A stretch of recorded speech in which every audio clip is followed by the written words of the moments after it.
করতে পারবেন। আপনি বড় কোনো নার্সিং হোমে গেলেন, এই নার্সিং হোমে যাওয়ার পরে দেখবেন যে আগুন থেকে বাঁচানোর জন্য কখনো যদি নার্সিং হোমে আগুন যদি লেগে যায়, তাহলে আগুন কিভাবে অতি সত্বর নেভানো যায় দেখবেন তার বিকল্প মেশিন বা কোনো গ্যাস ব্যবহার করা আছে। থাকে থাকে থাকে না, থাকে থাকে না। পেট্রোল পাম্পে যাবেন, পাম্পে দেখবেন সাইডে সব লাল কালারের বালতি করে বালি ভরা আছে, দেখেছেন? হ্যাঁ, আগুন লেগে গেলে অতি তাড়াতাড়ি আপনাকে বাঁচানো যাবে। আপনি প্লেনে চলছেন, প্লেনে দেখবেন ওখানেও যদি আগুন লেগে যায় তাহলে আগুন বন্ধ করার বা আগুন থেকে মানুষকে বাঁচাবার বিকল্প রাস্তা করা আছে। কিন্তু আপনি বাসে করে ভ্রমণ করছেন, মানুষ যখন পানিতে ডুবে যায় তখন কি ব্যবহার করে? জ্যাকেট, লাইফ জ্যাকেট, তাই না? ওই জ্যাকেটটা পরে মানুষ সাঁতার দিয়ে বাঁচে। আচ্ছা বলুন তো, বাসের ভিতরে এই লাইফ জ্যাকেট ব্যবহার হয়? হয়? ভাষা বুঝতে পারছেন না? একটু বলুন, হয়? হয় না। ট্রেনে লাইফ জ্যাকেট ব্যবহার হয়? হয় না। কলকাতার একটা 20 তলা বিল্ডিং, ওই বিল্ডিংটাতে কি লাইফ জ্যাকেট ব্যবহার করা হয়? হয় না। কিন্তু শুধুমাত্র লাইফ জ্যাকেট ইউজ করা হয় সমুদ্রে, এক কথায় পানিতে যখন আপনি সফর করবেন, নৌকাতে, স্টিমারে, জাহাজে, তখন শুধুমাত্র পানি থেকে বাঁচার জন্য লাইফ জ্যাকেট ব্যবহার করা হয়। বাকি প্রত্যেক জায়গায় দেখবেন মানুষকে আগুন থেকে বাঁচাবার জন্য সরকার যত ব্যবস্থা করে রেখে দিয়েছে, পানি থেকে বাঁচাবার জন্য মানুষকে এত ব্যবস্থা করেনি। তার মানে আগুন মারাত্মক ব্যাপার। আপনি পানিতে ডুবে গেলেও অন্তত পক্ষে সাঁতার কাটতে জানেন আর না জানেন, কোন রকম করে 1 ঘন্টাও এদিক ওদিক হাত পা মেলে বেঁচে থাকা সম্ভব। সম্ভব কি সম্ভব নয়? সম্ভব।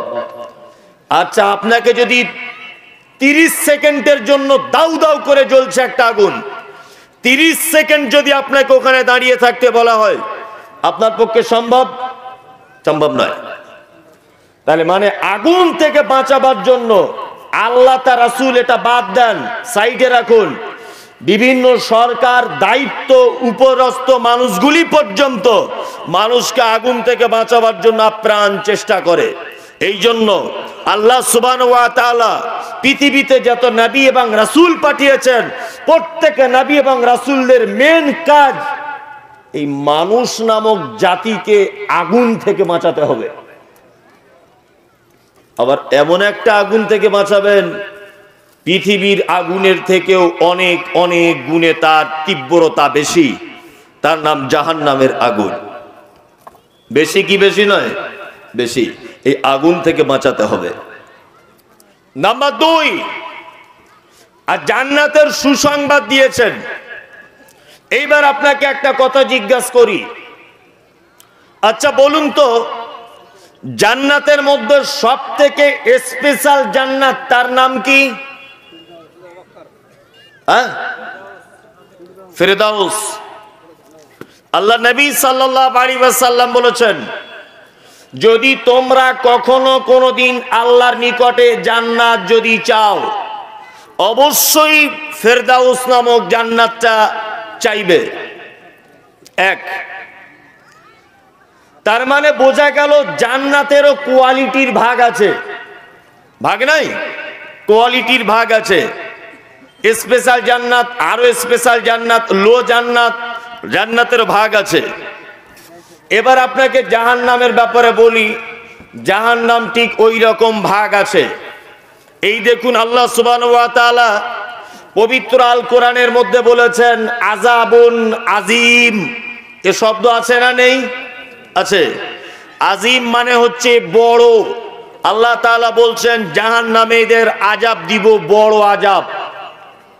আর একটা শব্দ এসেছে আযাবুন আলীম। আলিম মানে হচ্ছে শক্ত, আল্লাহ সুবহানাহু ওয়া তাআলা বলছেন জাহান্নামীদের আযাব হবে শক্ত। নাম্বার 3, আল্লাহ সুবহানাহু ওয়া তাআলা বলেছেন আযাবুম মুহিন, জাহান্নামীদেরকে আযাব দিব লজ্জাজনক আযাব। তার মানে আযাবেরও কম বেশি আছে, কোয়ালিটি আছে, আর জান্নাতেরও আরাম আয়েশের কোয়ালিটি আছে।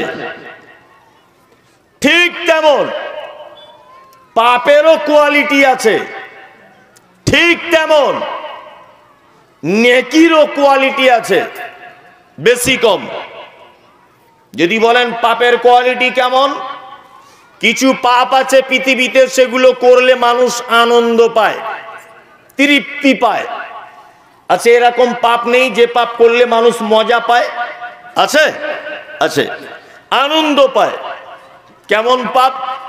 আজ থেকে 30 বছর পিছনে চলে যান, যখন অ্যান্ড্রয়েড মোবাইল ছিল না, যখন এলইডি ছিল না, যখন ইন্টারনেটের মারাত্মকভাবে যোগাযোগ হয়নি, এই রকম সময়ে দেখবেন আপনাদের সুলতানপুর গ্রামে একটা ভাঙা রিক্সা গাড়ি করে মাইকিং করতে আসছো কি না, দুমোহনা বলাকা সিনেমা হলে উত্তম কুমার আর সুচিত্রার একটা সিনেমা এসেছে, সপরিবারে দেখার মতো সিনেমা। টিকিটের মূল্য 5 টাকা। এইখানে গাড়িতেও টিকিট পাওয়া যাবে, কাউন্টারে গেলেও টিকিট পাওয়া যাবে। আপনি এই ঘোষণা শুনলেন, পানির বোতলটা দেখি, আপনি এই ঘোষণা শুনলেন, শোনার পরে মনে মনে ভাবছেন যে তাহলে আমার শালি এসেছে আমাদের বাড়িতে, আমার শালিটাকে একটু রাজি করানো যাক। আপনি আপনার শালিকে রাজি করালেন, চলো তো দুমোহনাতে গিয়ে সিনেমা দেখে আসে। সিনেমা হল অন্ধকার হয়, বই শুরু হয়ে গেলে হয় না, আপনাকে বোঝাচ্ছি, এরপরে কোরআন বলবো। তা সিনেমা হলের ভিতরে বই চলছে, আপনার শালির বয়স তখন 16-17 বছর, নতুন বিয়ে করেছেন, 16-17 বছর, শালি অন্ধকারে আপনার ডান দিকে বসে আছে। আচ্ছা বলুন তো, তখন আপনার মনে হচ্ছে না যে সিনেমাটা যদি 3 ঘন্টার না হয়ে আরো 2 ঘন্টা বেশি হতো তাহলে খুব ভালো হতো? এটা মনে মনে হবে কি হবে না? কারণ 16 বছরের তো শালি পাশে বসে আছে। আচ্ছা, এটা আনন্দ পেলেন কি পেলেন না? পেলেন তো, পেলেন। আচ্ছা বলুন তো, এতে করে আপনার নেকি হলো না পাপ হলো? পাপ হলো। তাহলে আপনি আনন্দও পেলেন, পাপও হলো। এটা এক রকমের পাপ। আর একটা পাপ আছে পৃথিবীতে, যে পাপ করলে বড় কষ্ট হয়। যদি বলছেন কেমন করে, আপনি এই বিলাসপুর থেকে একটা লোকের রাতের বেলা 2 বস্তা ধান চুরি করেছেন, রাতের বেলা 2 বস্তা ধান চুরি করেছেন। এখন আপনি সাইকেলে করে ধানটা আনছেন, সাইকেলের মাঝখানে একটা ভরেছেন, পিছনে কেরিয়ারে একটা নিয়েছেন, সাইকেলটা ঠেলে ঠেলে আনছেন বর্ষার দিন। ঠিক আপনাদের গ্রামে ঢোকার আগে সাইকেলটা পাংচার হয়ে গেল। এখন আপনি ধান ফেলে দিয়েও আসতে পারছেন না, অর্ধেক রাস্তা চলে এসেছেন, সাইকেল ফেলে দিয়েও আসতে পারছেন না, তাহলে আপনি এখন করবেন কি? বাড়ি পর্যন্ত ঠেলে আসতে হবে। আচ্ছা বলুন তো, এই পাংচারওয়ালা চাকার সাইকেল যদি ঠেলে ঠেলে আপনাকে যদি আনতে বলা হয়, তাহলে আপনার কাল ঘাম ছুটবে কি ছুটবে না? ছুটবে। তাহলে বলুন তো, কষ্টও হলো, পাপ হলো না নেকি হলো? নেকি হলো না, পাপ হলো। কষ্টও হলো অথচ পাপও হলো। তাহলে এটা আবার আর এক রকমের পাপ। তাহলে পাপেরও কোয়ালিটি আছে, তেমন আযাবেরও কোয়ালিটি আছে। জাহান্নামের সবথেকে অল্প আযাব সম্পর্কে আল্লাহর নবী সাল্লাল্লাহু আলাইহি ওয়াসাল্লাম তিনি বলছেন যে আমার চাচা যখন মারা যাচ্ছে, আমি আমার চাচার মাথার কাছে গিয়ে বললাম, চাচা সারা জীবন তুমি আমার সাপোর্ট করেছ, সারা জীবন তুমি আমার পক্ষে কথা বলেছ, মরণের সময় একবার যদি কলেমাটা পড়ে নিতে পারো, কিয়ামতের মাঠে আমি নবী মুহাম্মদ সাল্লাল্লাহু আলাইহি ওয়াসাল্লাম তোমার ভাতিজা বলছি, তোমার জন্য কিয়ামতের মাঠে একটু আল্লাহর দরবারে সুপারিশ করতে পারবো। চাচা ভাতিজার কথোপকথন চলছে, এই মুহূর্তে আবু জাহাল, আবু লাহাব, উতবা, সাইবা একদল এসে বলছে, আবু তালিব কি ব্যাপার, এতদিন আমাদের দলে ছিলে, আজকে ভাতিজার কথা শুনে কলেমা পড়তে যাচ্ছ, কথোপকথন চলতে চলছে আল্লাহ মালাকুল মউতকে ডেকে বলছে যাও, নবীর চাচার টাইম শেষ হয়ে গেল। আল্লাহর নবীর চাচা মারা গেলেন। আল্লাহর নবী নিজের জবানে বলছেন আমার চাচাকে কিয়ামতের মাঠে জাহান্নামের ভিতরে দেওয়া হবে। সব থেকে হালকা যে জাহান্নামের আযাব সেটা হলো এই দুটো লোহার জুতোকে গরম করে আমার চাচার পায়ে পরিয়ে দেওয়া হবে।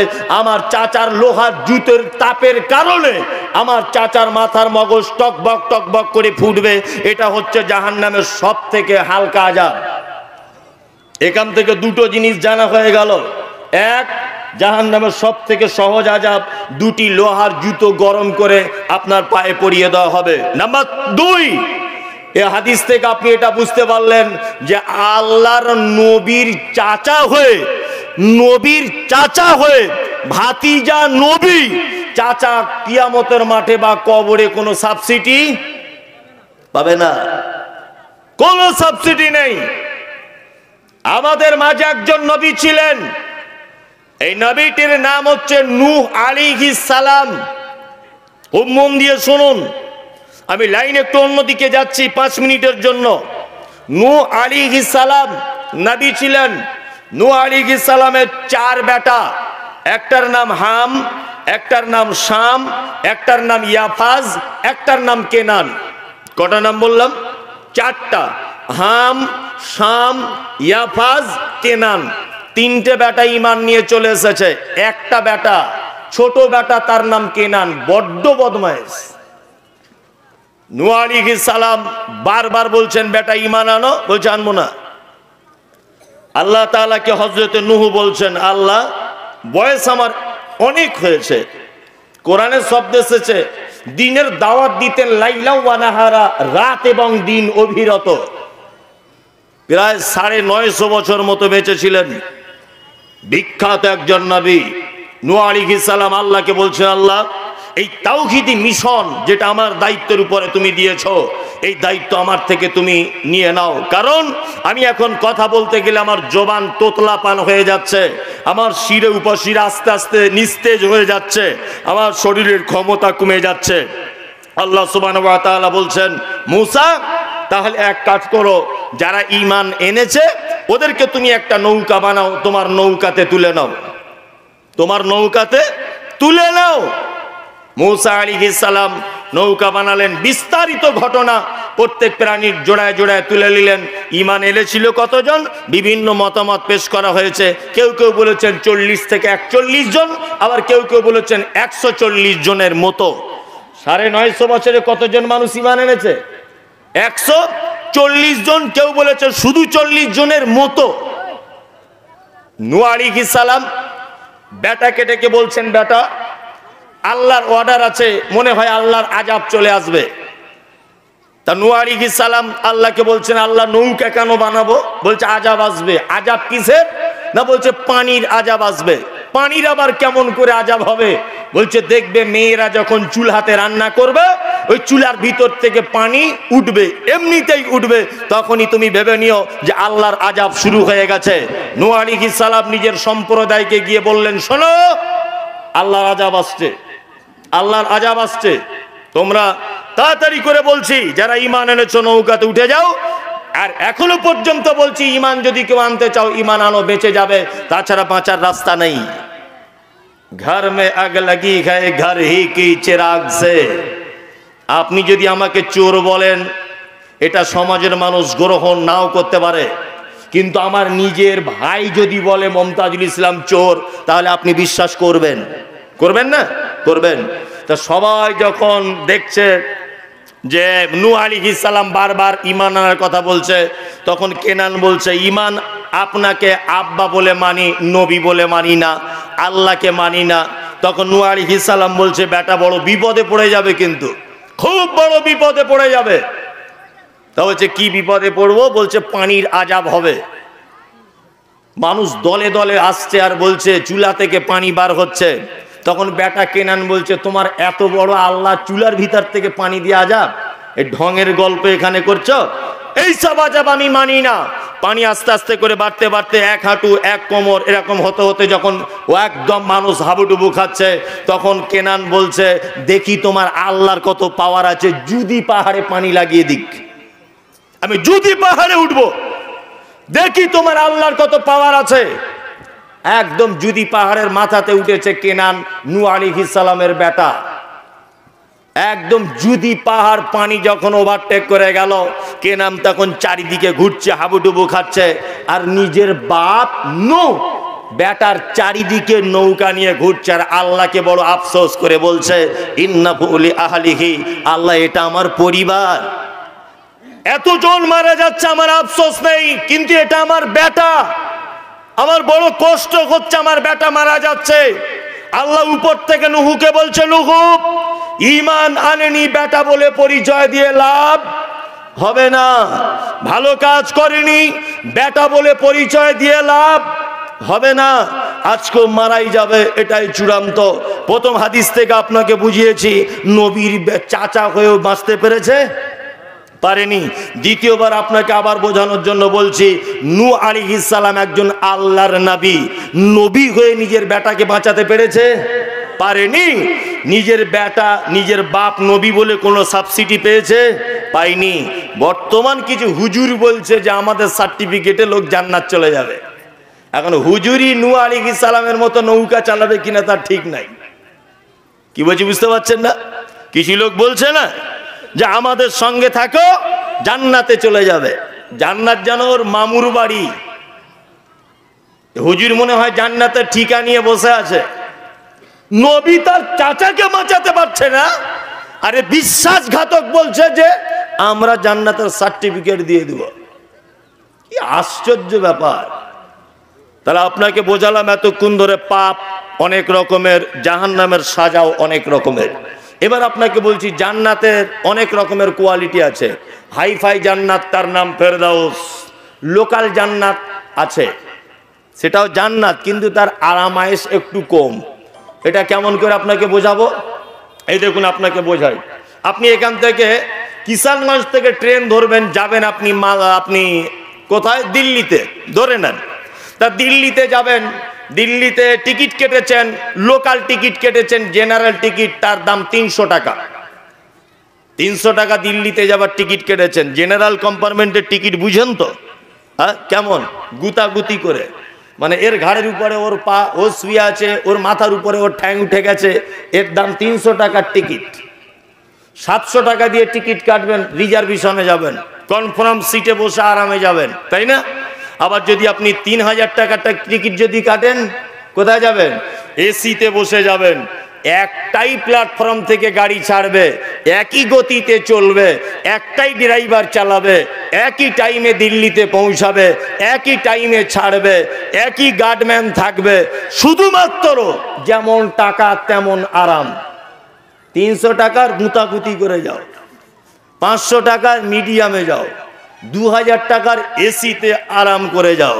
তার মানে বুঝতে পারলাম একই জিনিস, শুধু কম্পার্টমেন্টের ভাগ আলাদা, টাকা যেমন আরাম তেমন, সবারই নাম জান্নাত, তবে আমল যেমন আরাম তেমন।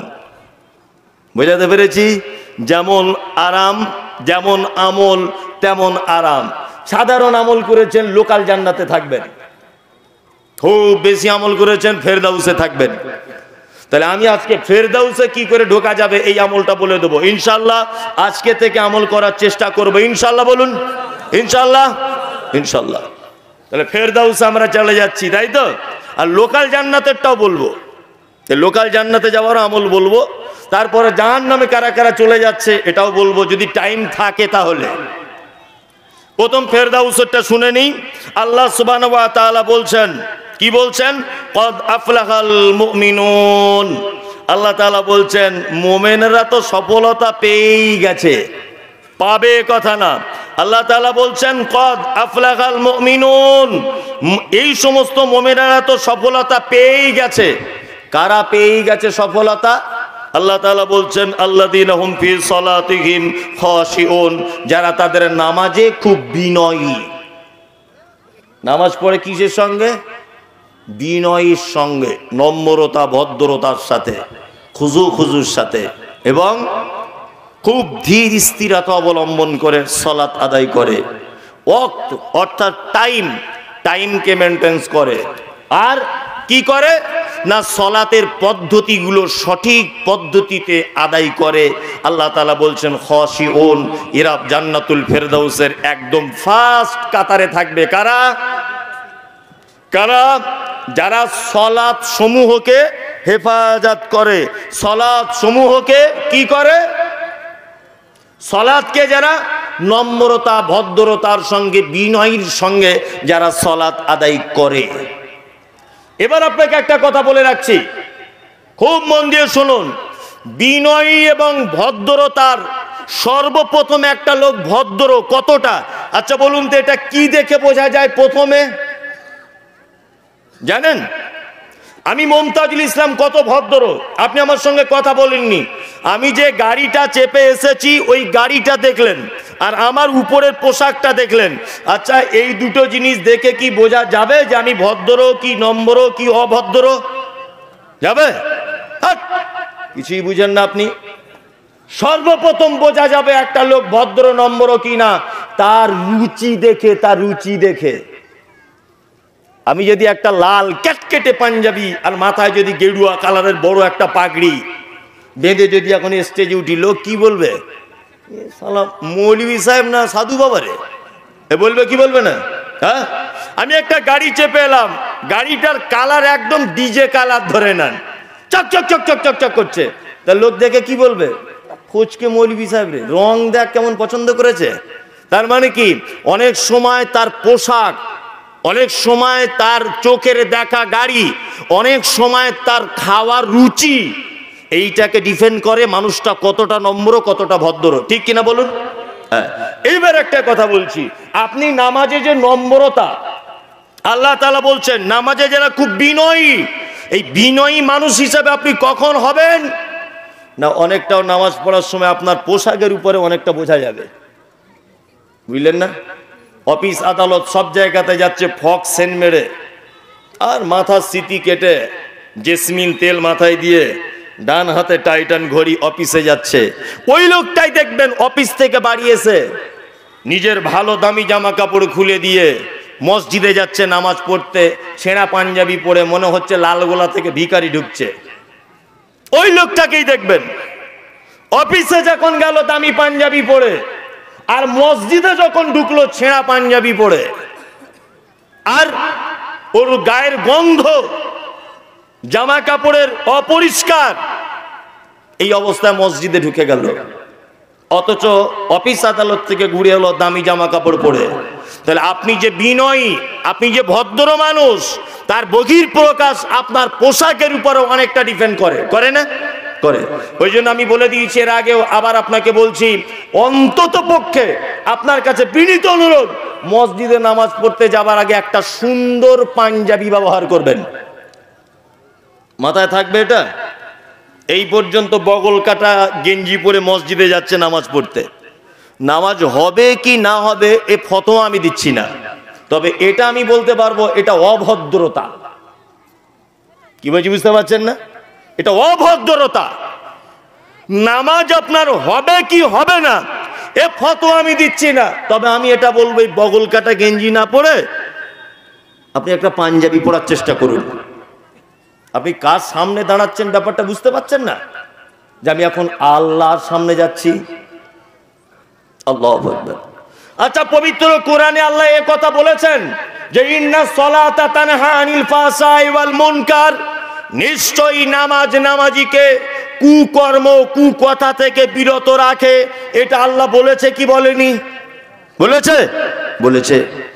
আল্লাহ বলেছে নামাজিকে মন্দ কাজ ও কথা থেকে আমি বিরত রাখি। আপনাদের সুলতানপুরে নিশ্চয়ই এরকম লোক পাওয়া যায় না যে আজকে 30 বছর নামাজ পড়ছে তারপরও জমির আল কেটে জমি বাড়ায়, এরকম লোক নেই তো? আচ্ছা, 30 বছর নামাজ পড়ছে তবুও সুদের টাকা খায় গোপন ভাবে, এ লোক আছে? 30 বছর ধরে নামাজ পড়ছে তবুও বেটার বিয়েতে 1 হাত পরিমাণ কোণ নিয়ে বসে আছে, এরকম লোক আছে? 30 বছর ধরে নামাজ পড়ছে, তবুও চাকরি বাকরি করে, গোপনে ঘুষের টাকা খায়, এরকম লোক আছে। তার মানে বুঝে নিতে হবে ও হুজুরের একদিনের নামাজও কবুল হয়নি। যদি ও বিরত থাকতে যদি না পারলো, তাহলে আল্লাহর ভাষা অনুযায়ী ওর নামাজ একদিনও কবুল হয়নি। ওর নামাজটা অভ্যাসে পরিণত হয়েছে, ইবাদাতে পরিণত হয়নি, অভ্যাস হয়ে গেছে। কিছু কিছু জিনিস আছে না, অভ্যাসে পরিণত হয়ে যায়। হ্যাঁ, তা না, আজান হলে মসজিদে যেতে হবে, এটা ওর অভ্যাস হয়ে গেছে। ও আল্লাহর ভয়ে ইবাদাতে পরিণত করতে পারেনি। তাহলে আপনাকে মসজিদে যখন যাবেন, নামাজ পড়লেন 30 বছর, তারপরেও আপনি পরিবর্তন হতে পারছেন না, তার মানে ভেবে নিতে হবে আপনার নামাজ কবুল হচ্ছে না। আর নামাজ কবুল হচ্ছে না তার অনেক কারণের একটা কারণ আমি আপনাদের সামনে বলে দিচ্ছি, খুব মন দিয়ে শোনার চেষ্টা করবেন। আমি মমতাজুল ইসলাম একজন কোটি কোটি কোটি কোটি কোটি কোটি টাকার মালিক, ধরে নেন অনেক কোটি টাকার মালিক। আমি একজন বড় বক্তা, আমি একজন বড় লেখক, আমি একজন বড় শিক্ষিত মানুষ, ধরে নেন। তো একদিন হঠাৎ করে আপনি আমার বাড়িতে গেলেন, হঠাৎ করে গিয়ে বলছেন আপনার নাম মমতাজুল ইসলাম, আমি আব্দুল্লাহ, আমার বাড়ি সুলতানপুরে, আপনি আমাদের গ্রামে জলসা করতে গিয়েছিলেন, আপনাকে খুব ভালো করে চিনি, আপনাকে জানি। আমি কিষানগঞ্জ থেকে 8টা 20 লোকালে আপনাদের কলকাতাতে নেমেছি, ওখান থেকে 7টা 20 লোকালে আবার ট্রেনে উঠে আপনার কাছে এসেছি। আমার বড় অনুরোধ এটা হচ্ছে এই, আমার বেটির বিয়ে, খুব বিপদে পড়েছি, আপনি যদি আমাকে কিছু দিয়ে সহযোগিতা করেন তাহলে খুব ভালো হয়, তাড়াতাড়ি করে দেবেন, একটু তাড়াতাড়ি করে দেন। আমি এখনই আবার 10টা 20 লোকালে বাড়ি চলে যাব, বাড়ি গিয়ে অনেক কাজ। আচ্ছা, কোনোদিন যদি আপনি এইরকম ভাবে আমার বাড়িতে গিয়ে আমার কাছে যদি ভিক চান, তাহলে আমি ভিক দেবো না পাগলা গারদে আপনাকে ভরবো? কোনটা? পাগলা গারদে ভরবো। এরা কি বলছে রে, একদমই এরকম করে বলছে, আমার বাড়ি অমুক জায়গায়, হ্যান ত্যান, এটা ওটা, আমার বেটির বিয়ে, টাকা দাও। কেউ ভিক্ষা দেবে? কেউ দেবে? ও কি বলবে? যার কাছে চাইছে যে তোর বাপ কি আমার কাছে টাকা জমা দিয়ে রেখেছে, হে, এটা বলবে কি বলবে না? বলবে। তার মানে ভিক্ষা চাওয়ার একটা পদ্ধতি লাগে, লাগে না? লাগে। কেমন করে? এই মাওলানা আনিকুল ইসলাম কোটি কোটি টাকার মালিক, আমি একদিন হঠাৎ করে গেলাম, গিয়ে কি বলবো, আসসালামু আলাইকুম, আপনার নাম আনিকুল ইসলাম, খুব নাম শুনেছি আপনার, আপনি একজন বলিষ্ঠ ভাষী বক্তা, আলহামদুলিল্লাহ, আল্লাহ আপনাকে অনেক বড় করেছে। ভাই, আমি মমতাজুল ইসলাম, বাড়ি আমার উত্তর 24 পরগনা, আমার ছেলেটার হার্টের অপারেশন আছে, যদি কিছু টাকা দিয়ে একটু সহযোগিতা